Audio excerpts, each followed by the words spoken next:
It's my pleasure to welcome you to Exploring and Innovating on the Values that Unite Medicine. This session focuses on issues relevant to intraprofessionalism, an important pillar for CMA's strategic initiative on medical professionalism. Today's discussion will lay the foundation for tomorrow's discussion on the development of the Charter of Shared Values, a new CMA document that aims to articulate a set of values and commitments that further strengthen professional responsibilities to which physicians can commit in support of united profession and in the service of patients. We have several distinguished panelists who will serve and discuss key considerations and challenges that both divide and unite the profession today. I'm pleased to introduce to you our moderator, Dr. André Bernard, currently board chair of the Doctors of Nova Scotia, and your panel, Dr. Michael Kaufman, Dr. Dennis Kendall, Dr. Franco Rizzuti, and Dr. Ali Damji. Thank you all for doing this. All the bios for the panelists are provided on the GC app and are also available on the GC site on cma.ca. And we would like to encourage you to take a close look to learn more about these folk and their contributions to the profession, and in particular to medical professionalism. In this session, we will look to identify opportunities for leadership and responsibility in promoting civility, confronting incivility within the profession. Before we proceed, I have a disclosure slide to project that I would ask all presenters and discussants on this section to affirm verbally that you have no commercial interest that would influence the content of the session. Thank you. And then I would like now then to pass the session over to our moderator, Dr. Bernard. Thank you for doing this.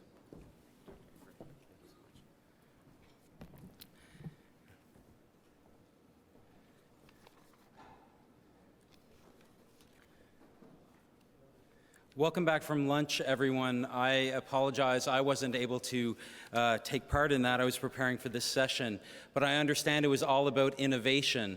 And as I begin this session, I want to remind everyone to grab your voter response units in order to vote on the polling questions we will have shortly. Grab your tablet for both the GC app and for your Twitter feed. Grab your translation units. It's amazing in the 21st century that we need so many devices to interact, but I would urge all of you to interact to your fullest ability for this session.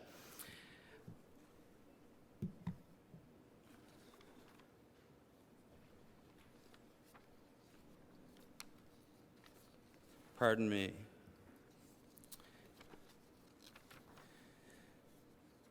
So, the session, as introduced by Dr. Avery, is laying the foundation. Why does intra-professionalism matter? And we've all had an opportunity to talk about professionalism throughout our practice time, our medical education. And we're at a crossroads, and the Canadian Medical Association has declared such in making this a strategic priority to talk about professionalism and specifically intra-professionalism. I've had the rich pleasure of working alongside these colleagues on the stage to talk about this topic in other forums. But today is really about us talking together, and this session links directly with that, which will start tomorrow morning at 9:15. So for those of you who are able to participate tomorrow, this will continue, and your opportunity to discuss more fully will happen at that time. So we're going to begin with two polling questions to get a pulse of what you think and where you stand on this concept. And I'm explicitly not defining intraprofessionalism. And we'll glean that definition through our conversations together and where it sits for the CMA's strategic focus. But I'd ask that the polling questions be displayed now. And the first question is, get your voter response units out. And the first question is, do you think there are critical issues of intraprofessionalism that plague our medical professional community today? And I'll ask you to respond with the numbers 1 through 4. Yes, no, maybe, I don't know. And I invite you to grab your units and please vote now.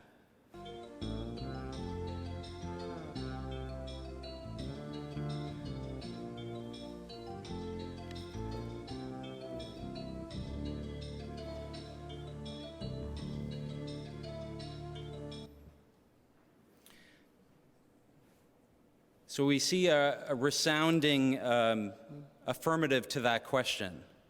And let's move to our second question, and it really speaks to urgency. Are these urgent or critical enough to address them explicitly?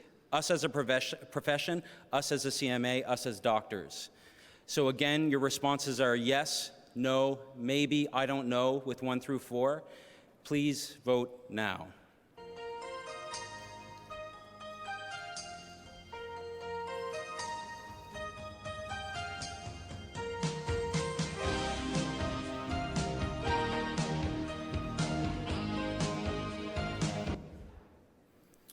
And that is a resounding affirmative, which is very convenient because we're going to spend the next hour explicitly talking about them. So we have a consensus that's emerging that these issues are important. And I want to say that the context and framework for our conversation this afternoon will begin with the panel. And the purpose of this panel, and I want to be quite clear, is to provide a framework for conversation that will begin in this room, that will continue tomorrow, that will also sustain us in our conversations between sessions and while we leave General Council. The purpose of this session is not necessarily to be representative of all perspectives on intraprofessionalism. Again, I want to be explicit and acknowledge that this is not representative of the innumerable stories that each of us brings to this profoundly complex issue. And I recognize, for example, that all of the panelists and me are all men. And this is not meant in any way to reduce or draw attention away from the significant implications of interprofessionalism for women and other groups not necessarily represented on the stage here. But again, my ask of you is that we bring our stories forward in the plenary discussion later, and we listen to one another as we move forward. And this was a photograph I took hiking a few years ago. This is difficult terrain. As we begin this conversation, I urge your thoughtful reflection. I urge civility, which you'll hear more of. And I urge your collective desire to have an elevated discourse on interprofessionalism. And we're going to begin with a story and proceed through the panel, and I'll guide you throughout the next 30, 40 minutes or so. But we're going to begin with a testimonial, a story from Dr. Damji. And again, welcome, Ali, and I'll turn the mic over to you. Thank you. Oh. Thank you very much. Thanks. So my name's Ali Damji. I'm an R1 resident in family medicine at the University of Toronto and also a graduate student at the Institute for Health Policy Management and Evaluation in Toronto. And I previously was the chair of the Ontario Medical Students Association for 2 years, and this is where most of the stories will come from. And I really want to thank the CMA for the opportunity to be able to share this testimonial and frame today's discussion on intraprofessionalism. And so I thought the best way to frame it would actually go to the basics, the CanMEDS roles, or otherwise known as the Bible of medical education. And the CanMEDS roles really reflect the evolving social contract for physicians. So we see that it's no longer enough to be a medical expert anymore. Physicians are expected to be advocates both at the population level and at the individual level for their patients, to be leaders, to be contributing to scholarly research, and so on. And with these evolving expectations, there is the potential for conflict to arise within the profession. Because as these roles continue to evolve, you have areas where you have trainees that are being brought up in this culture of doing all of these different things and learning all of these competencies at the same time, which differs perhaps from medical education in the past. And that then sets the stage for potential intraprofessional issues. I have to say that when learning these competencies, one of the most phenomenal aspects of medical education is mentorship. And so I've been very lucky throughout my leadership career to have so many physician mentors take me under their wing and be able to teach me about these competencies, about how to be an effective leader, in addition to being an effective clinician. And we're seeing that as a general trend in medical education, which is quite reassuring. But what I'm here to talk to you about today is when we enter more controversial topics, and does that same goodwill, respect, and civility extend there?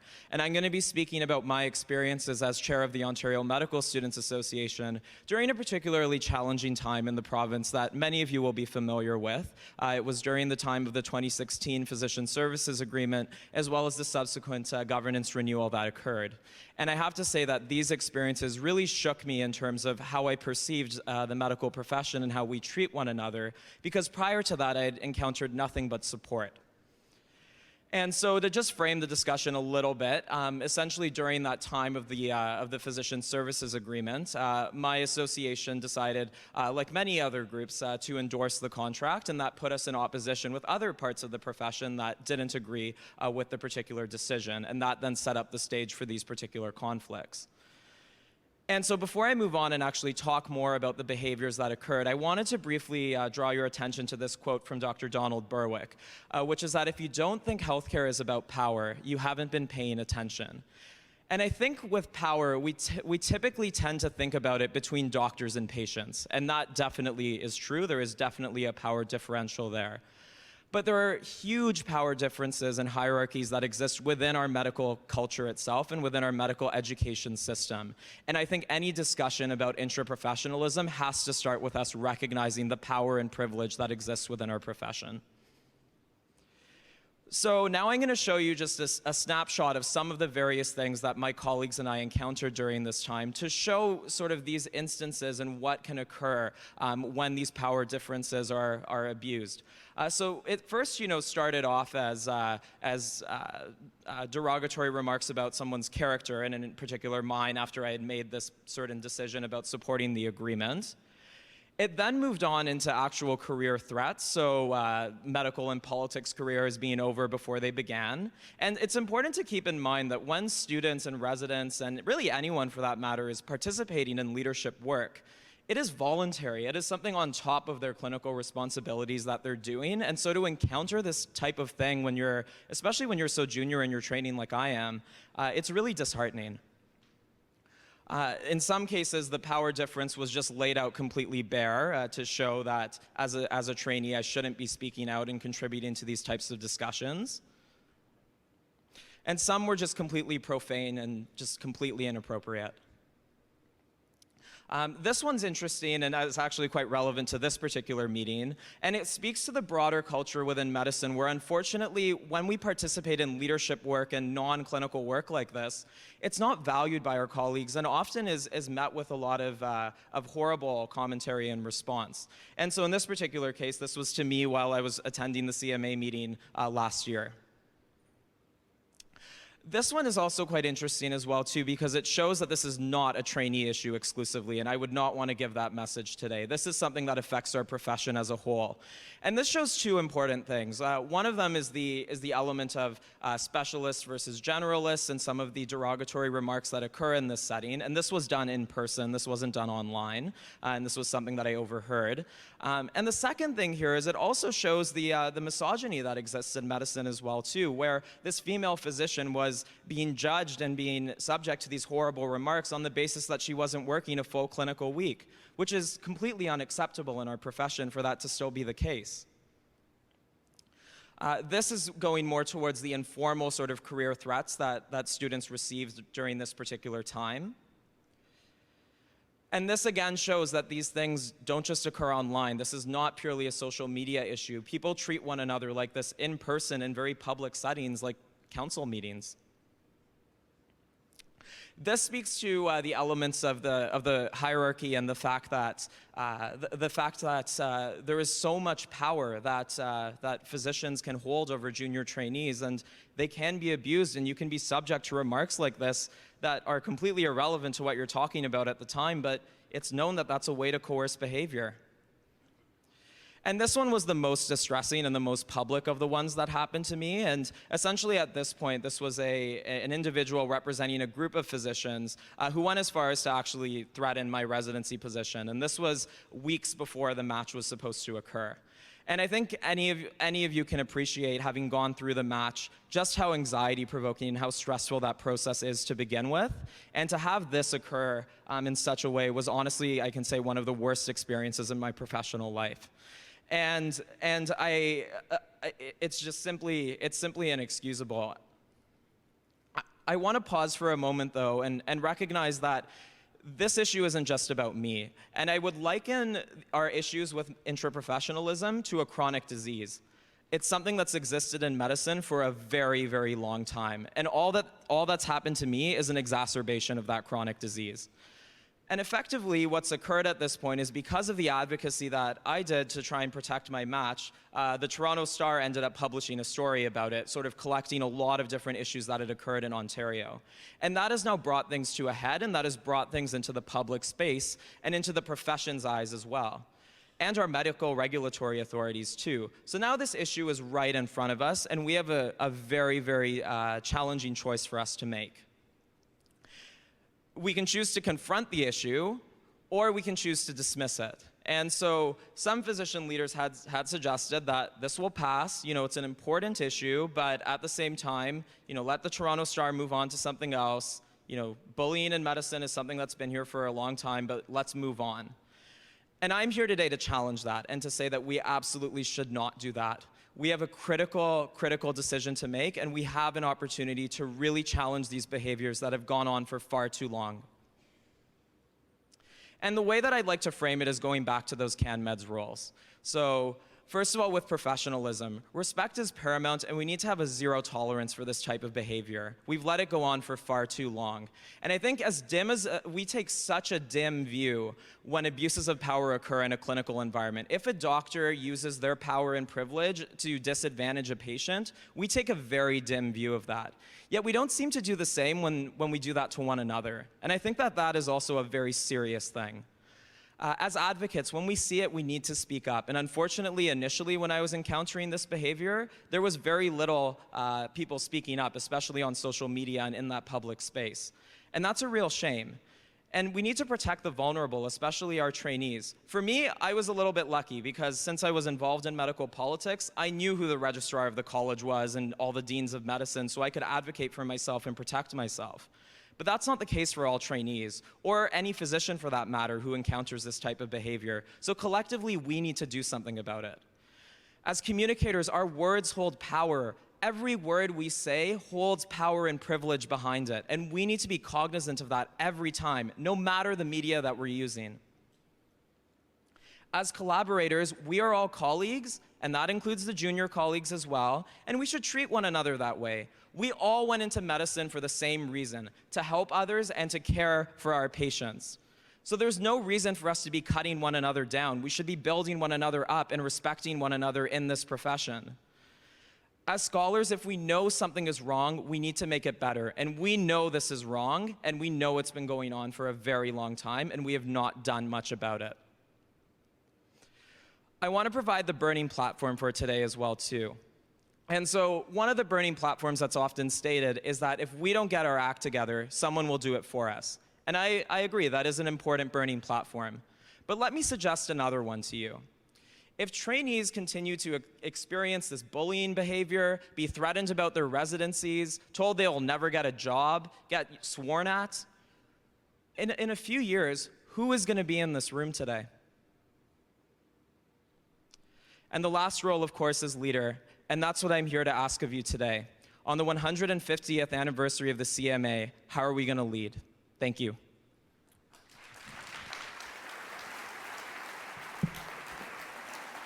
Thank you, Ali, for that courageous presentation.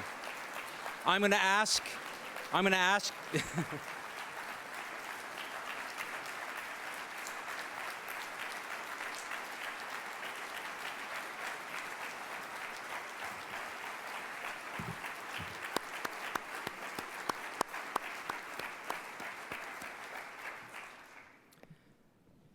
I was going to ask to hold the applause, but that was certainly not controllable. Thank you for that.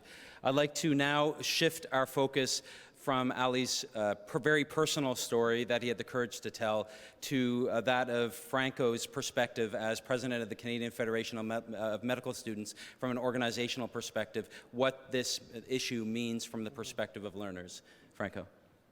Thank you, Andre, and thank you, Ali. It's a privilege to be here with you on stage and to hear these stories. Ali and I talked about this quite a bit as he lived that experience, and I always, took a level back and a step back and said, as an organization, wearing my hat, representing CFMS, so representing 8,500 medical students, how did we support this? So what I'm going to talk about a little bit for the next 10 minutes or so is, what this is often deflected to as the hidden curriculum, that a lot of this is just part of medicine, it's part of the culture, it's part of the training environment. And this was something that my board struggled with quite a bit as we thought about how do we move forward. So a few quick disclosures. So the now almost outgoing president of CFMS, my president-elect takes over end of September, and this is my last meeting as a board member of the CMA. And so these hats are always at the back of my mind when I'm having these conversations about what does the organizations think of. So let's start with a bit of an academic Venn diagram of what's the hidden curriculum. And so, if most of us were to describe it, we'd probably say the curriculum designers, whether that's the schools, the deans, the regulatory bodies, what have you, design these are the things that should be in a curriculum. Then those who actually teach the curriculum would have a slightly different augmented list of this is what we think we're teaching. And yet the recipients of that, whether these are medical students, resident physicians, or in-practice physicians in doing CME and CPD, get a different message. And really that overlap is actually quite small. And so all of these other factors in that Venn diagram, and then the massive overlaying piece of the lessons learned, whether in daily practice, the lessons learned from our patients, from other bodies, are all the hidden curriculum. But traditionally, we think of it as an academic paradigm. So I spoke to hidden curriculum. I want to challenge the group, just like Ali did, to think of it a little bit differently and to replace hidden curriculum with culture and think of it in an organizational lens. Many of our professional colleagues, whether these are lawyers, dentists, those in the corporate world, recognize corporate culture as the main driver impacting human resourcing and engagement today. They define this as what is a belief system, these unknown, unspoken norms that really drive behavior. And it's not just behavior with patients, but it's behavior amongst ourselves. So if we take a bit of a look and Venn diagram out or word cloud out, what does organizational culture mean? You'll see a lot of the same words that we've been using today and we'll be using for the next 2 days come up. Innovator, teamwork, having a shared value, having outcomes. These are all very common words in our vernacular in medicine, and yet they overlap almost entirely with organizational culture. If we read Harvard Business Review, you read Deloitte, you read McKinsey, you read any of the thought leaders in the corporate culture space, it's well documented that we know that corporate culture and negative corporate culture is a self-fulfilling prophecy. Those trainees, junior in the ranks, are afraid to speak their mind, afraid to get engaged, afraid to make change. We know that those in power continue to perpetuate stereotypes. And so those in lower ranks, fall into these unfortunate paradigms, and we know the hierarchy is quite pronounced. We know that vulnerable demographics, so whether that be marginalized populations, whether that be junior trainees, whether that be our female colleagues who are taking maternity leave, whether that be those doing rural and remote work, what have you, any of those who are not the majority are always at the low end of the power disequilibrium. We know that there's a double standard. It's okay for those in power to speak their mind and be vocal and take charge, but it's not okay when somebody with a lesser voice speaks. And we know that this all leads to disengagement, to burnout, to wellness concerns, which is something that in our profession is palpable today. So this isn't just rhetoric or firsthand information. It's actually been well studied. So Gaffberg in 2010 actually asked medical students, can you provide some self-reflections on hidden curriculum? So these are third-year students first year in clerkship, haven't been exposed, haven't been worn down by years of practice or a difficult system, and they identify issues such as power and hierarchy as affecting their learning environment, their ability to learn.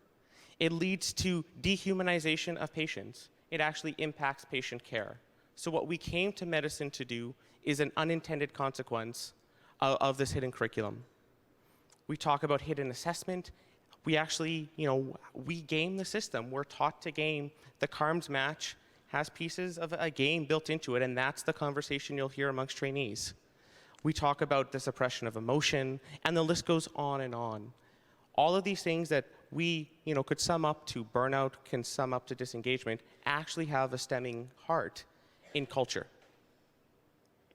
So I then wanted to think about, again, as my board thought about how do we support Ali, how do we support the profession, we wanted to make sure that we were always going back to our root, what we're here for, which is patients. And so we looked to the CMA and the CMA Code of Ethics, and specifically, what does medical professionalism mean? And you see, again, very similar words to what we believe that should guide what we're doing. Patience, compassion, honesty, responsibility, accountability. And so it's interesting that the very heart of what the CMA is founded on, the very heart of our profession, of our patients and our professional conduct, is actually the very same fiber that's weaved into corporate culture, or organizational culture, physician culture, or maybe what we call hidden curriculum. And so it wasn't too far for CFMS to start thinking that this is actually a bigger systemic issue. It's not about the one-on-one encounters or Twitterverse conversations, but this is actually part of our culture as a profession. So I want to leave the group, similar to Ali, to think about what a new paradigm looks like. How do we change the narrative, and how do we improve our corporate culture? Thank you.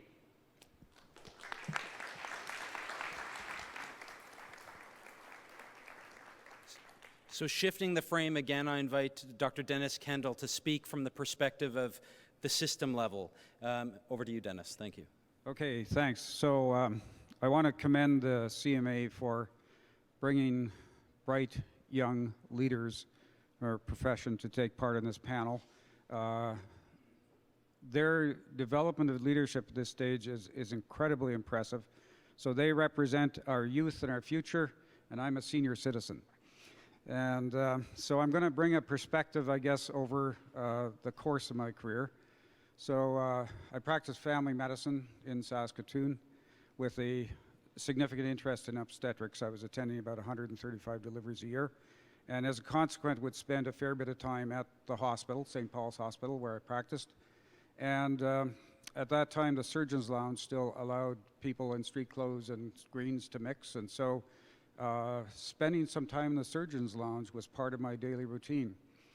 And it's interesting how just that social interaction brings connectivity and a sense of oneness, a sense that we're in this together, because you interact with colleagues across a diverse range of disciplines in a setting where you respect each other. We had heated conversations in that surgeon's lounge, but they were respectful.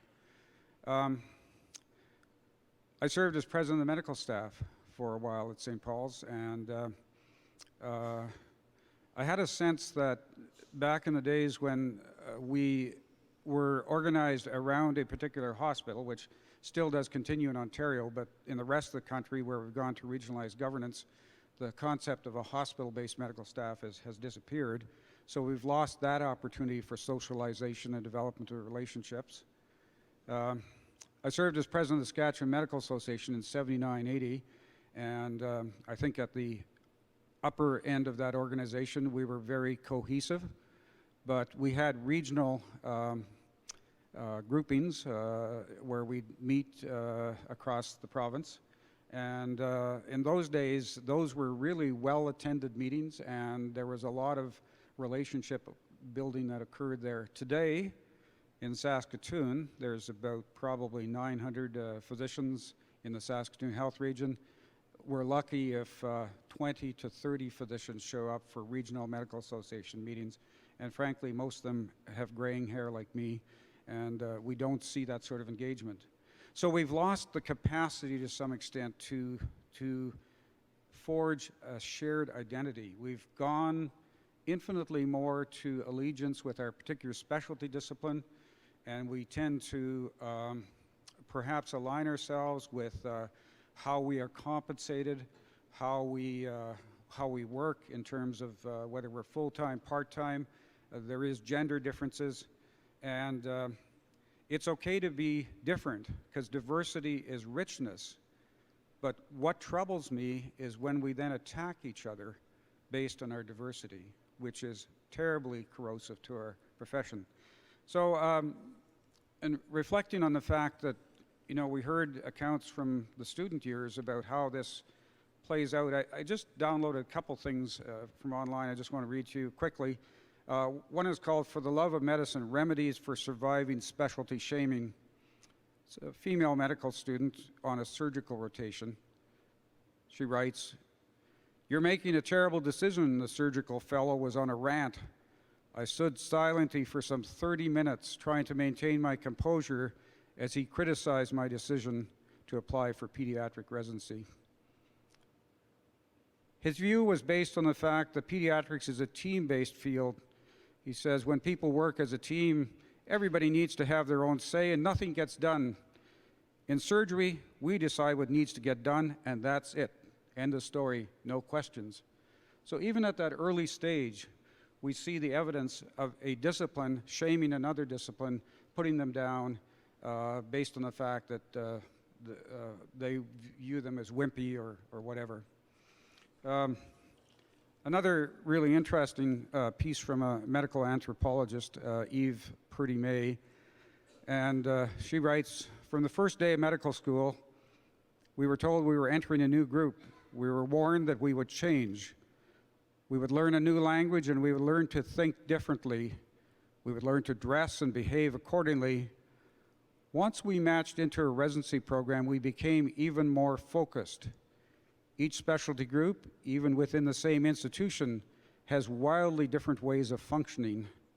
They have different priorities, different ways of making decisions, different ways of treating each other, and a different lens through which they see the world." And so, some of you who know me know that I'm very active on Twitter. I have about 2,000 followers, and I really enjoy the rich discourse that occurs on Twitter. And most of it is positive, it's constructive, it's respectful, and it's a forum in which you can share deeply held feelings and perspectives with colleagues and engage in respectful discourse, taking different perspectives. And there's nothing wrong with having a different lens. But what troubles me on social media, and I see some of it occurring in other forms, but on social media, is the increasing inclination of people in our profession to attack one another personally when they disagree with their perspective. That makes us look very little in the public eye. Remember, it's a very public forum, and when you attack a colleague personally on Twitter, you're saying to the public, this profession undermines its members one-on-one. It's not in this together for our benefit, and that's very damaging to our public image. So in the last 48 hours, knowing that I was going to be at this, speaking this session, I had colleagues send me direct messages on Twitter asking me to bring up two issues which are of current concern in social media. One relates to the issue of incorporation and its possible threat. I've seen a lot of good dialogue on Twitter about that, but I've seen physicians who do enjoy the benefits of incorporation telling physicians who do not have an incorporated status to shut their damn mouth and sit down and be quiet because you're just interfering with our lobby to the government. I've seen bitter personal attacks that have no place in our profession. And some of the comments that were shared with me, I hadn't actually seen in my own Twitter feed, but I have to say when I read them, it hurt because this is not the way we should be conducting ourselves in a public forum. The second issue that was brought to my attention has to do with how we sometimes attack our leaders, people who take on leadership roles. So universally across this country, we're trying to build leadership capacity for physicians to take on significant system management roles. And often when they step up and do that, we then attack them and undermine their capacity to actually function as a leader. So the issue that was brought to my attention was in Ontario, in the plan that now involves LHINs and sub-LHINs trying to integrate community-based services.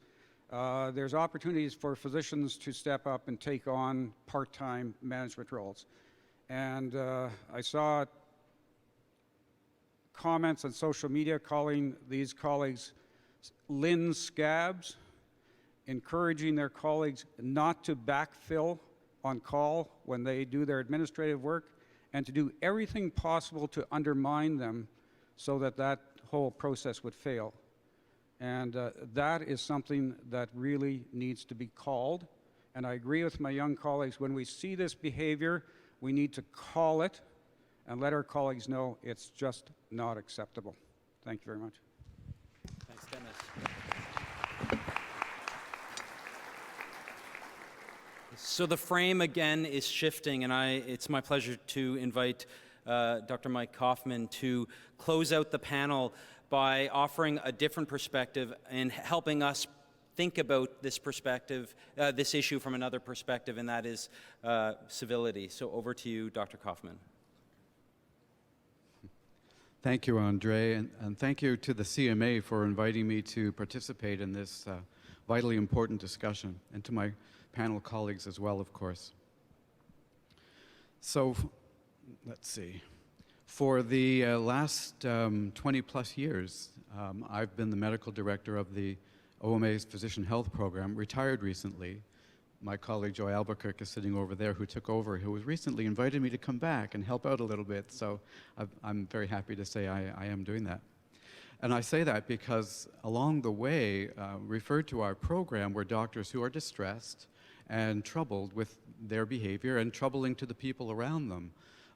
Lamentably earning the label of disruptive behavior, or worse, disruptive doctors, because that's the way they've been experienced by others. And I'm here to say that disruption is not inherently wrong or bad. Sometimes it's necessary, especially when change is required. But after years and years and years of talking to these docs and looking at the behaviors which were not seen to be so acceptable to the people around them, I wanted to change the conversation or shift it to the higher quality of professional conduct. But I couldn't quite figure out what to call that, and so I landed on civility. And just to share a few ideas of what civility is in terms of definition, beyond courtesy and politeness, it's being able to stay present and respectful through difficult conversations, even when there's disagreement, negotiating power amongst ourselves, making sure everybody's voice is heard. That's a political or a democratic way of thinking about it. And culturally, what kind of a culture or what kind of a civilization are we trying to create together?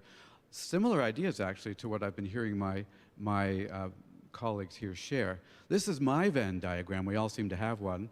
And this is my simplification of the CanMed's roles, as eloquent as they are. But looking at the competent professional, traditionally focusing mainly on knowledge and skill, and I use the third circle, as big as the other two and as important, to encompass all the other competencies, many of which are in fact incorporated into those CanMed's roles. Because I'm trying to convey the idea that all of those competencies are equally important to the knowledge and skill. I did a lot of reading and did some research. I saw a variety of themes, and I organized them into these 5. Respect, awareness, communication, or effective communication, self-care, and responsibility. And as I feel very validated by my colleagues who have already in many ways gone through most of these concepts as we've come to them in an independent sort of way. But it makes me feel that these 5 fundamentals of civility do cover the terrain quite nicely, beginning with respect, and respect is so foundational. In fact, it's hard to even think or talk about civility without thinking about respect. And I wondered about respect in terms of how we can dig down and tap into that in all situations, not only when dealing with folks that we know or like, but with those who we may not know or those who we may not care for all that much, or beyond that, finding a way to tap into respect even when we feel they have not shown us respect. Not easy to do, but I think it requires some thought and some effort. And at the end of the day, focusing on ourselves as we close out the day and look in the mirror and say, have I behaved in a way today, or have I made choices today that I feel that are those which I respect, and therefore self-respect, which in a way leads straight over into awareness, because without mindfulness, without a mindful self-awareness, so much goes on unconsciously or ticks away below the surface. How I feel today. Did I get enough sleep? Did I get enough to eat? Am I angry? Am I upset? Am I lonely today? What are my biases? What are my attitudes? What are my past experiences? All of these things factor into every single choice we make all the time. Most of the time, it doesn't matter a great deal, but in the heat of the moment, in a critical choice, if we can't be aware or are not aware of all of those things, if we're not being mindful, if we're not going about our work and our lives in a mindful sort of way, then we're open to the possibilities of incivility creeping in, barely aware that it's happening. Effective communication, we've heard some things about today. We could do day-long workshops, we could do week-long workshops on communicating effectively. We can learn how to choose our words and our approaches, be it online, be it face-to-face, be it staff meetings, be it a meeting between a leader and a colleague or a colleague to colleague. All of these things are possible, and we can choose a communication style that can inflame a situation or can move a situation forward towards resolution, especially if there's conflict. But before we even speak, I'd like to talk about, when I speak about communication, listening first. Quiet, careful, active listening, really paying attention to what the other person is saying and resisting the scripts that are taking place in our minds while they're even presenting their ideas. And we've got our own ideas and they're entrenched and we're not listening and we're not really caring a great deal what they have to say. So I think effective listening is the foundation of good communication. Self-care.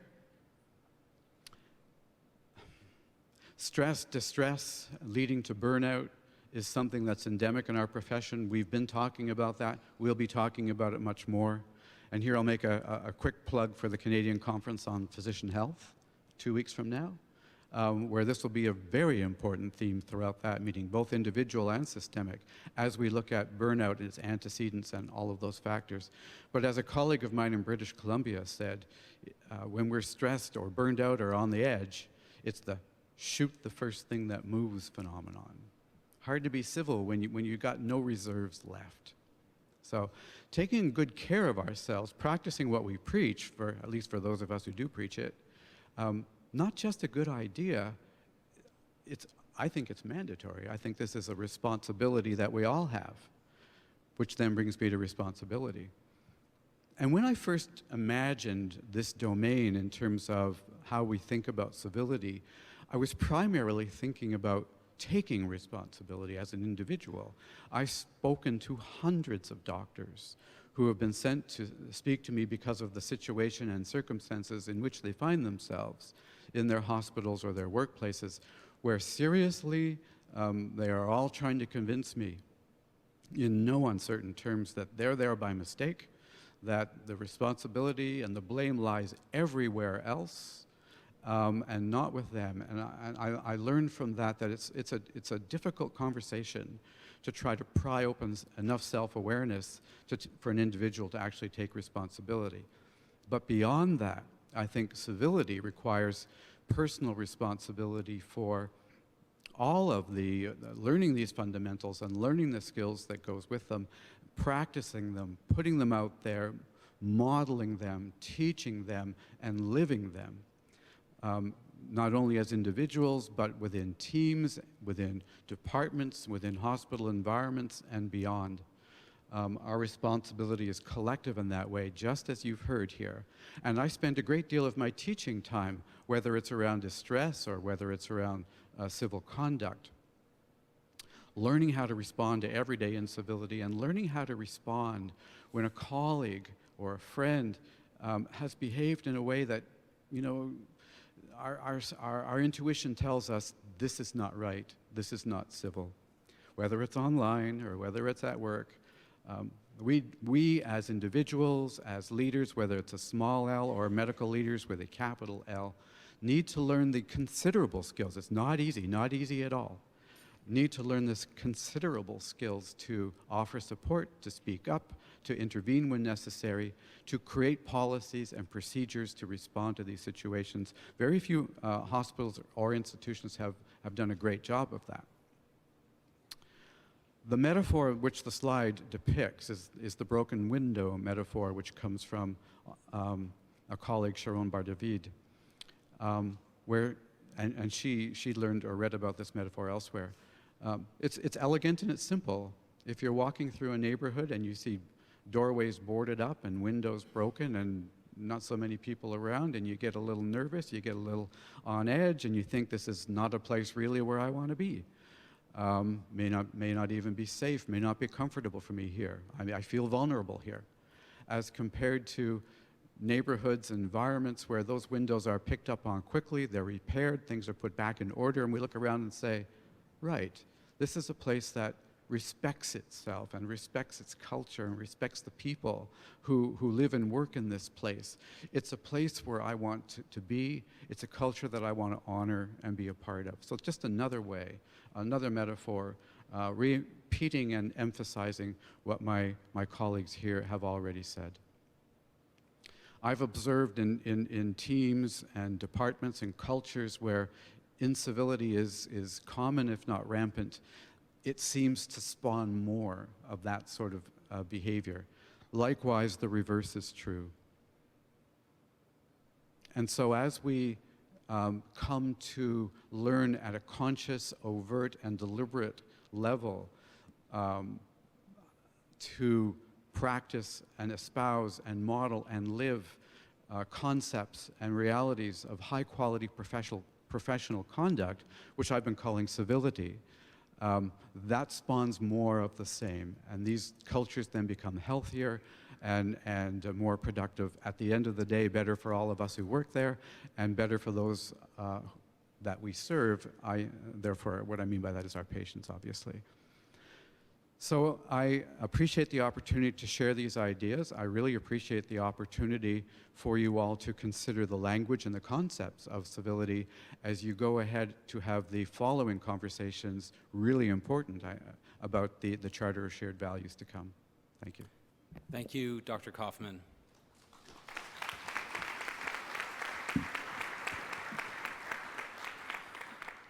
So we've spent the last 40 minutes listening to 4 perspectives on professionalism, beginning to equip us with some language to have a discussion about this, and it's going to begin now.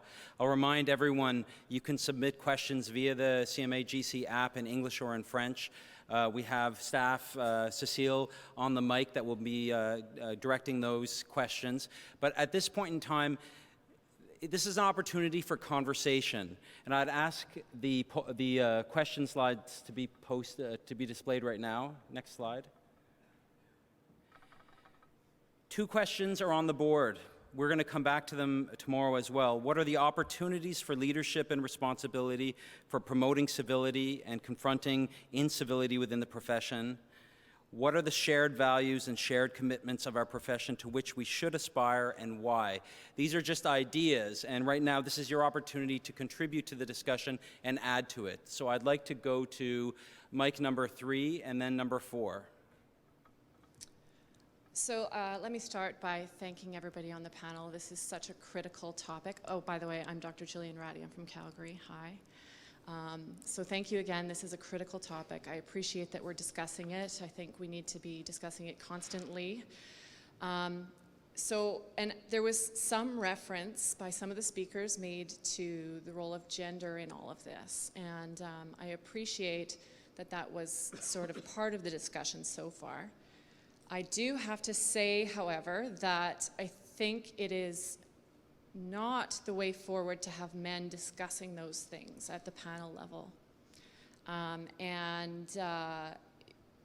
I recognize that you're trying to use this time as a time for other perspectives, but I think that at this point in 2017, I hope that the panel will support me in saying that we should have 50% representation of women on all CMA GC panels going forward. I note there's even an empty seat up there.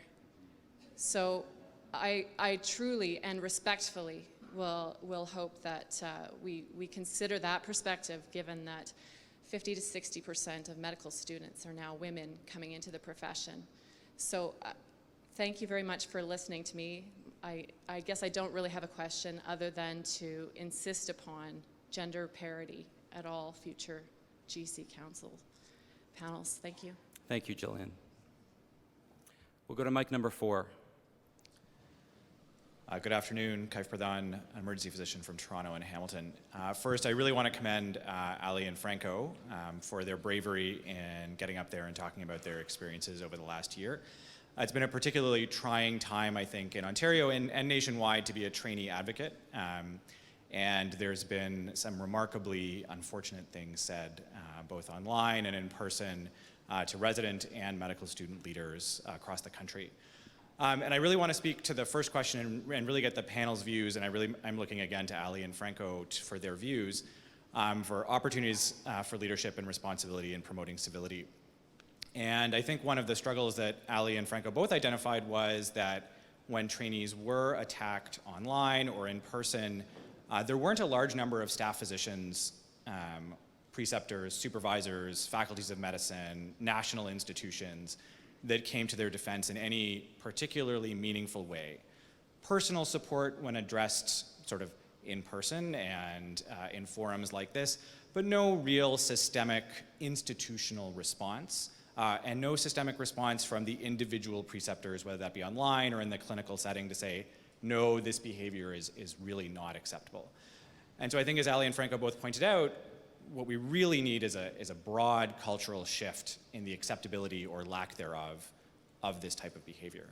And so really my question to the panel, and specifically Ali and Franco, is how do you see this culture shift happening? So what is the role of the national institutions, the CMA, the Royal College, the provincial institutions, the PTMAs, the medical regulators, and then the individual faculty? How are individual faculty empowered to stand behind trainees when this type of behavior is occurring? Franco or Ali? Sure, I can take it. So I think one of the big struggles that we've seen is that leadership is not encouraged, it's not supported for trainees. It's part of the CanMeds and principle, but you know, Ali and I and most of our colleagues here can all share the stories of how difficult it is to get time off to come to meetings like this. And so I think that culture shift starts with validating the importance of leadership and recognizing that a clinician leader is just as important as a clinician or a clinician scientist or what have you. So I think the culture shift starts with embracing that leadership is as valuable skill as your clinical skill. I think we're going to go to the app for a question if there's one, and then we'll go to mic 3 next, or rather mic 2 next. Merci, Dr. Bernard. J'ai une question. Thank you, Dr. Bernard. I have a question in French on the GC app. How to change the culture of judgment and of culpability that is generalized in medicine as soon as we start studying medicine, and which mines the intraprofessional relations? It's an excellent question.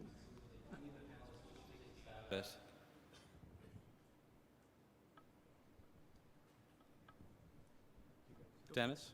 Or can you restate the question, Cecile? Comment changer la...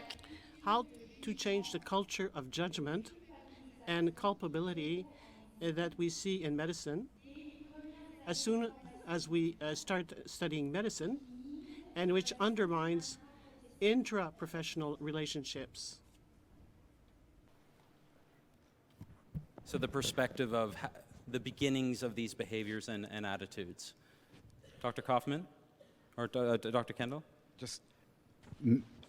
I hope I'm okay in doing this, but in rewording culture and judgment as blame and shame, because it is an educational paradigm that we're familiar with, which does, of course, make it very hard to be open, honest. It instills fear and so on. Clearly, I think coming is the paradigm shift of introducing civility and these competencies we've all talked about right from the very, very, very start, so that they are taught, they are modeled, they are championed from the very beginning for the teachers and the attendings and the preceptors. They are evaluated on their ability to meet those standards. And to the trainees, they too are overtly evaluated on the ability to meet those standards. And certainly I, in my role at the Physician Health Program, found myself talking to those teachers when they were failing to do that well and found to be problematic, and talking to those students and residents who were struggling and who were not passing, who would not graduate unless they could reach those competencies. And to me, that's a good sign. Those are good signs that those cultural or old-fashioned cultural approaches are slowly but certainly being addressed. Ali, go ahead. If I could just add a little bit to that, what I've noticed as well is in the leadership space, there are some things that are often very much up for debate, and there's always not a very clear answer, which is quite different from clinical medicine. I think, unfortunately, though, those same principles that we have in clinical medicine, where there is a clear answer, and if you don't have that answer, that's not, the standard of care that you are providing. Those same cultural elements are applied in the leadership space, and it's actually quite destructive, because I find that when you are challenging people on issues related to leadership, where there should be debate and there should be discussion, people feel as though you are actually challenging their competence and their professional identity, and it hits them quite close to home. And so I think that on a cultural level, we need to be able to distinguish that and not apply those same principles into our leadership discussions. Now, I'm not saying that there shouldn't be rigor and excellence just as we have in clinical medicine, but I think that element of being wrong or having your values changed or having your perspective challenged, I think is extremely important to have in the leadership space, and we need to be more flexible in that space. So I'm going to allow, I believe, 2 more questions because we're moving into the break time. I'll go to mic number 2. Hi, thank you very much. Pauline Alakia. I'm here from Alberta. I'm part of the AMA delegation. I'm also on the Council of CPSA. I just have a very short story I wanted to relay because it does talk about the leadership and the responsibility with civility and types of behaviors that physicians display. I was once in a small hospital in Alberta, and when I was on the AMA board, PFSP, our health program, was very much at the forefront of our physician communications. And an older physician, very senior on the staff, sat down with me and said, "You're on the AMA board, right? I love the PFSP. I love your health program. It's been excellent." And I said, "Oh, why was that?" And he sort of brought me through his life and told me about with cancer, how his wife had had cancer, how they lost a child. And I said, "Oh, the PFSP must have been very supportive during those times." And he said, no, those times weren't the times I needed support. I needed support when my colleagues ganged up on me about a political problem in the hospital and were very horrible to this physician. And he said the worst thing was when I went to leadership and complained to leadership about what was happening to me and how I was being marginalized by my colleagues, they did nothing. That was the problem. That's when he broke down and had to have the physician's support. So I wanted to show the importance of leadership when leadership ignore these types of things and the impact on the victims with incivility, that people can withstand the things like cancer and losing a child and those horrible things in life that happen, but they cannot stand the betrayal of a colleague turning against them in such a horrible way. So thank you. Thank you so much. I'm going to move to, thank you. I'm going to move to, I think, one last comment. I'm going to hold the panel to have closing remarks in a moment. I think I'll try Dr. Scully at mic 5. Thank you, Mr. Chair. First of all, I'd like to commend the CMA for putting this on as such an important subject, and it is. And Ali, I've rarely been so embarrassed about the profession as the abuse that was dumped on you last year in Ontario. Inexcusable in terms of what happened. Just in terms of the subject itself, I've been president in Ontario, CMA, Canadian Cardiovascular, Chief of Staff, and one of the things that I've identified to Granger and others that the CMA must be aware of is I have in 40 years never seen a bigger town gown gap than is presently there in terms of what's happening with the students and the residents, the attitude in the teaching hospitals about the tremendous number of physicians in the community that practice very good medicine and look to the teaching hospitals for support and may not be getting it. That is a major issue in and of itself that I think we need to address collectively. Again, very good subject. Thank you. Thank you, Dr. Scully. And I think we can take one more if anyone wants to run up to the mic. Dr. Holland. Tim Holland, President-elect, Doctors Nova Scotia. I might get a bit choked up here, but I just wanted to say how impressed I've been with CMA over the past year. I mean, since Ashley Miller, a resident, rose to the mic to challenge on this issue and this topic, which was so important to us first 15ers a year ago, I've, as a member in Nova Scotia watching in the media and the events that have been done, I've just been so impressed with CMA, and I can say I really feel like you've got our back. And so thank you to senior leadership for really taking this bull by the horns, because it's a dangerous bull to ride, and you've done it very gracefully.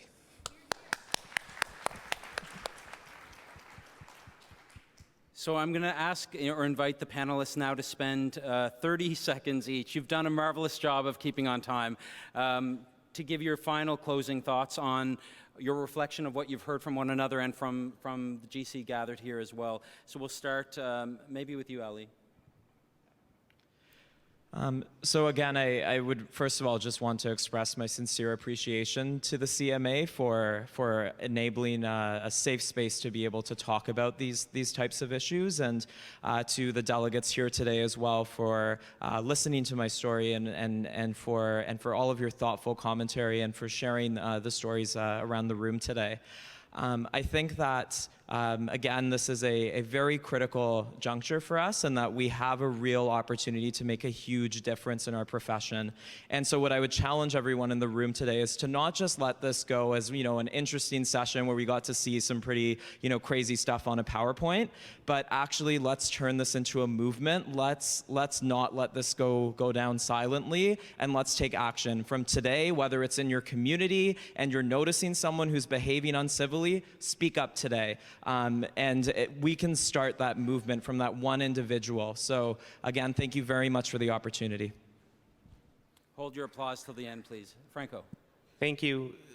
So I think it's been a terrific start to the discussion, and I think what I've taken away from this, and as we've thought about this over the last couple months, is that this is the beginning of a dialogue, and that there are numerous voices that need to be heard. Everyone has a perspective, knows of a colleague, a friend, has their lens that needs to be both heard, listened, and understood.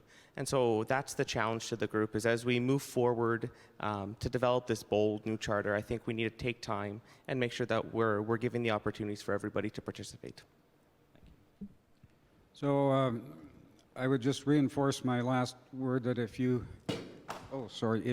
see and hear things that are wrong in intraprofessional relationships, say something.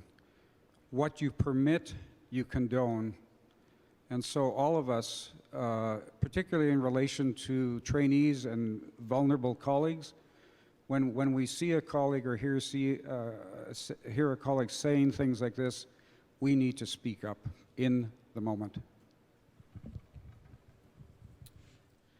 And so a couple of days ago, as I was trying to rank my own priorities in my new retirement life, figuring out what am I going to do with myself today, my wife, who's been at it now for over 10 years, looks at me and says, retirement isn't for sissies. And nor is medical leadership.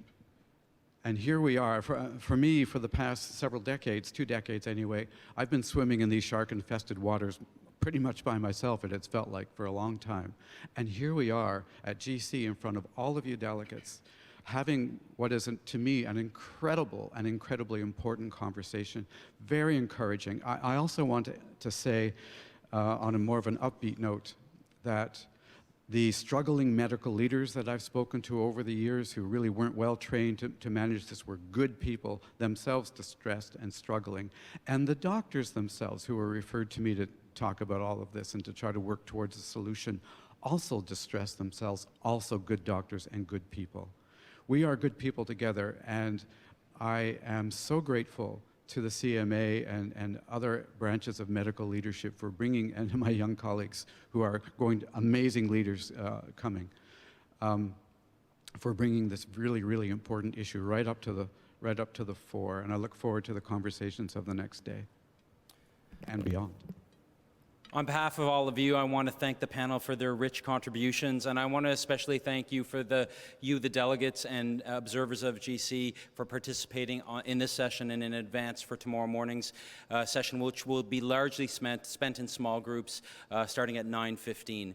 So again, I'd ask you to put your hands together for the panel and wish you a good refreshment break.